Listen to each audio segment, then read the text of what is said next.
Hi all. Kerala engineering രണ്ടാം ഘട്ട allotment നടപടികൾ ആരംഭിച്ചു. ജൂലൈ 16 വൈകുന്നേരം വരെയാണ് രണ്ടാം ഘട്ടത്തിന് വേണ്ടിയുള്ള ഓപ്ഷൻ കൺഫർമേഷനുള്ള അവസരം. അതോടൊപ്പം തന്നെ കേരളത്തിൻ്റെ ആർക്കിടെക്ചർ റാങ്ക് ലിസ്റ്റിൽ ഉൾപ്പെട്ടിരിക്കുന്ന വിദ്യാർത്ഥികൾക്ക് ഗവൺമെൻറ് മേഖലയുടെയും സ്വകാര്യ മേഖലയുടെയും BR പ്രവേശനത്തിനും ഓപ്ഷനുകൾ രജിസ്റ്റർ ചെയ്യാം.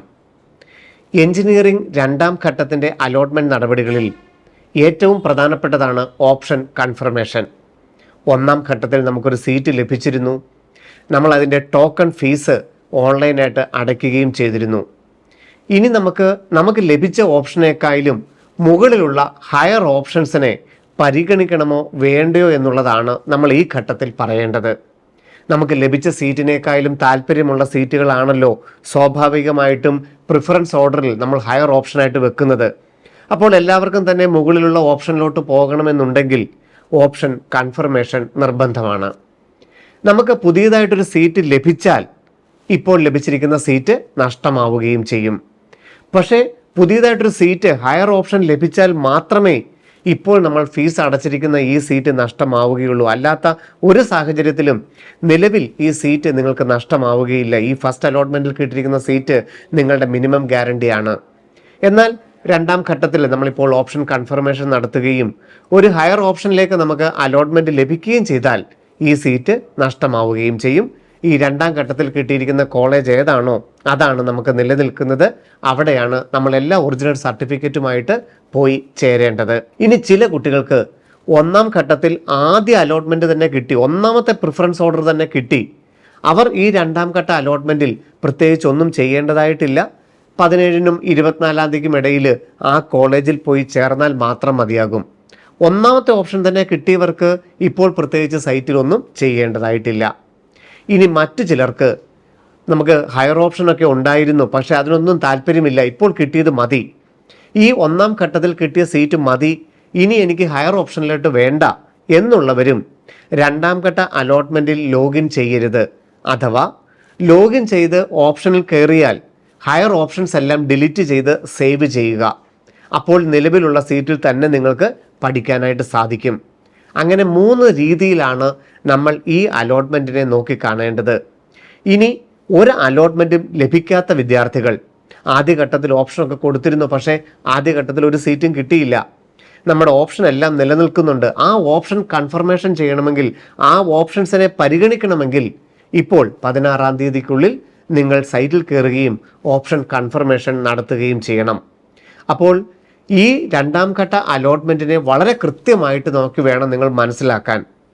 ഇനി 17 ഫസ്റ്റ് ഒരു പ്രൊവിഷണൽ അലോട്ട്മെൻറ്റ് വരികയും 18 സെക്കൻഡ് അലോട്ട്മെൻറ്റ് പബ്ലിഷ് ചെയ്യുകയും ചെയ്യും.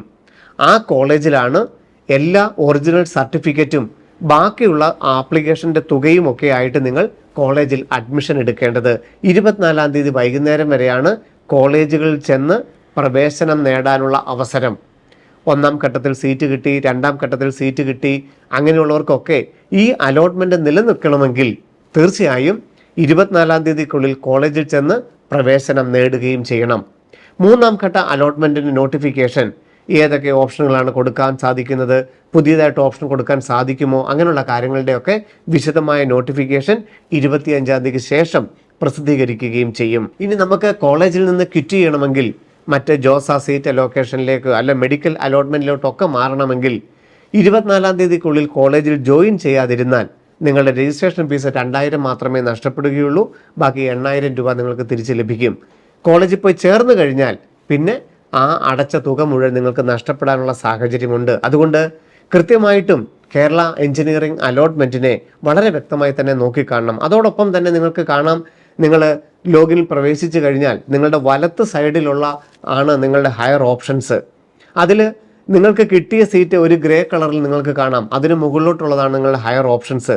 അതിനെ റീഅറേഞ്ച് ചെയ്യാനോ ചിലത് ഡിലീറ്റ് ചെയ്യാനോ അതിൻ്റെ പ്രയോറിറ്റി ഓർഡർ മാറ്റി കൊടുക്കാനോ ഒക്കെ നിങ്ങൾക്ക് 16 വരെ സാവകാശവുമുണ്ട്. എല്ലാ ഓപ്ഷനെയും അതേപടി നിലനിർത്താനുള്ള അവകാശവും നിങ്ങൾക്കുണ്ട്. അപ്പം പിന്നെ പുതിയതായിട്ട് ഇടത്ത് സൈഡിൽ നിങ്ങൾക്ക് കാണാം 2-3 കോളേജുകൾ പുതിയതായിട്ട് കോഴ്സുകൾ വന്നിട്ടുണ്ട്. അവ താല്പര്യമുണ്ടെങ്കിൽ മാത്രം നിങ്ങളുടെ പ്രയോറിറ്റി ഓർഡർ ഉൾപ്പെടുത്തുക. ഇല്ലെങ്കിൽ നിങ്ങളുടെ പ്രയോറിറ്റി ഓർഡറിൽ നിങ്ങൾക്ക് താല്പര്യമില്ലാത്ത കോഴ്സ് നിങ്ങൾ സെലക്ട് ചെയ്യരുത്.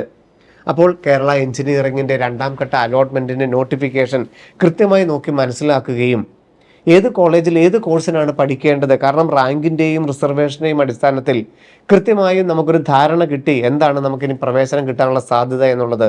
അത് നോക്കി മനസ്സിലാക്കി രണ്ടാം ഘട്ട അലോട്ട്മെൻറ്റിനെ സമീപിക്കുക. ആദ്യഘട്ടത്തിൽ കിട്ടിയ സീറ്റും അവിടെ നിങ്ങൾ അടച്ച ഫീസും നിങ്ങൾക്ക് സുരക്ഷിതമാണ്, ആ സീറ്റ് നിങ്ങൾക്ക് സുരക്ഷിതമാണ്. രണ്ടാം ഘട്ട അലോട്ട്മെൻറ്റിൽ ഹയർ ഓപ്ഷനെ കൺഫേം ചെയ്യുകയും മറ്റൊരു കോളേജിലോട്ട് മാറ്റം കിട്ടിയാൽ മാത്രമേ ഈ സീറ്റ് നിങ്ങൾക്ക് നഷ്ടപ്പെടുകയുള്ളൂ. അതിനാൽ ഇപ്പോൾ കിട്ടിയതിനേക്കാളും താല്പര്യമുള്ളത് മാത്രമേ നിങ്ങളുടെ ഹയർ ഓപ്ഷനായിട്ട് നിലനിർത്താവൂ.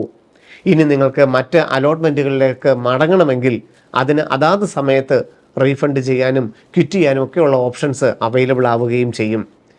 അതുപോലെ തന്നെ ആർക്കിടെക്ചറിൻ്റെ ഓപ്ഷൻ കൊടുക്കുമ്പോൾ അത് നിങ്ങൾക്ക് എഞ്ചിനീയറിങ്ങിനേക്കാളും താല്പര്യമുള്ളതാണെങ്കിൽ എഞ്ചിനീയറിങ്ങിനേക്കാളും മുകളിൽ ബി ആർക്കിൻ്റെ ഓപ്ഷൻസ് വെക്കണം.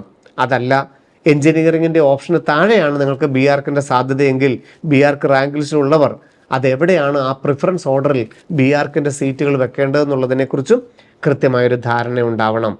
24-ാം തീയതിക്കുള്ളിൽ എല്ലാ ഒറിജിനൽ സർട്ടിഫിക്കറ്റുകൾ 10th 12th TC കോണ്ടാക്റ്റ്, അതുപോലെ തന്നെ കേരളയുടെ data sheet, non criminal certificate ഉണ്ടെങ്കിൽ അത്, വരുമാന സർട്ടിഫിക്കറ്റ് ഉണ്ടെങ്കിൽ അത്, മറ്റ് സ്പെഷ്യൽ റിസർവേഷനുകളുണ്ടെങ്കിൽ അത്, കീം 2026 നമ്മൾ ജനുവരിയിൽ അപ്ലൈ ചെയ്തപ്പോൾ സമർപ്പിച്ച എല്ലാ സർട്ടിഫിക്കറ്റുകളുടെയും ഒറിജിനലും ഒരു സെറ്റ് കോപ്പിയും ആവശ്യത്തിന് ഫോട്ടോയും ബാക്കിയുള്ള തുക കോഷൻ ഡിപ്പോസിറ്റൊക്കെ നമ്മൾ അവിടെ കോളേജിൽ അടയ്ക്കേണ്ടതായിട്ടുണ്ട്. ആ തുക നിങ്ങളുടെ അലോട്ട്മെൻറ്റ് മെമ്മോയിൽ ഉണ്ടാകും. ആ തുകയുമായിട്ടാണ് നമ്മൾ കോളേജിൽ പോകേണ്ടത്. അപ്പോൾ അലോട്ട്മെൻറ്റ് മെമ്മോയും ഫീസ് അടച്ച റെസീപ്റ്റും അതുപോലെ തന്നെ കേരള ഡാറ്റ ഷീറ്റും ഈ 3 പ്രിൻ്റ് ഔട്ടുകൾ നിങ്ങൾക്ക് കേരളയുടെ വെബ്സൈറ്റിൽ നിന്ന് പ്രൊഫൈലിൽ നിന്ന് നിങ്ങൾക്ക് ഡൗൺലോഡ് ചെയ്ത് ഉപയോഗിക്കുകയും ചെയ്യാം. കീം 2026 മറ്റു വാർത്തകളുമായിട്ട് നമുക്ക് വീണ്ടും കാണാം. നന്ദി, നമസ്കാരം. Brilliant Study Center, India's #1 coaching center for NEET and JEE.